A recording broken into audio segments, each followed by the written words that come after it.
ওইভাবে ধরে দাঁড়িয়ে আছো কেন? আরে আসুন দেখুন না। আচ্ছা, মাত্র 3400 কিলোমিটার চলা 2024 এক্সটার ওবি লাইফ টাইম ট্যাক্সালা, 24 লাস্টের গাড়ি, আচ্ছা। এসএক্স অপশনাল টপ মডেল গাড়ি, লাইফ টাইম ট্যাক্সালা গাড়ি, মাত্র 3400 কিলোমিটার চলেছে। আসো ইন্টেরিয়র কন্ডিশন আচ্ছা, দেখাই। সর্বপ্রথম একবার টায়ারের কন্ডিশন দেখাই, এখনো বারকোড সেইভাবেই আছে এবং একদম, ব্র্যান্ড নিউ একদম। টায়ার। আচ্ছা, তারপরে ভিতরে কি আছে? ও ম্যাটিং থেকে করে সিট কভার, আর্মরেস্ট, কি লাগবে, সানরুফটাও পাবেন গাড়ির ভিতর। সানরুফটাও আছে একদম।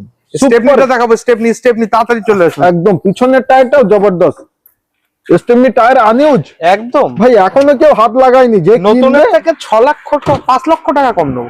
নতুনের থেকে 5 লাখ টাকা কম, 5 লাখ টাকা কম। 3500 কিলোমিটার চলা। একদম গাড়ির দাম থাকবে 7,99,000 টাকা। নতুনের দাম কত? 12 লাখ টাকার কাছাকাছি। আর সেখানে পেয়ে যাচ্ছে আজকে 7,99,000 টাকায় আমি দিয়ে দেবো একদম 80-30 আলা এক্সট্রা এসএক্স অপশনাল গাড়ি। তো নিতে অতি অবশ্যই স্ক্রিনে যে নাম্বার দেওয়া আছে ওই নাম্বারে কল ফোন করুন করুন একদম। আর ফুল এত গাইড সুন্দর গাড়ি নিয়ে যান। একদম সুপার।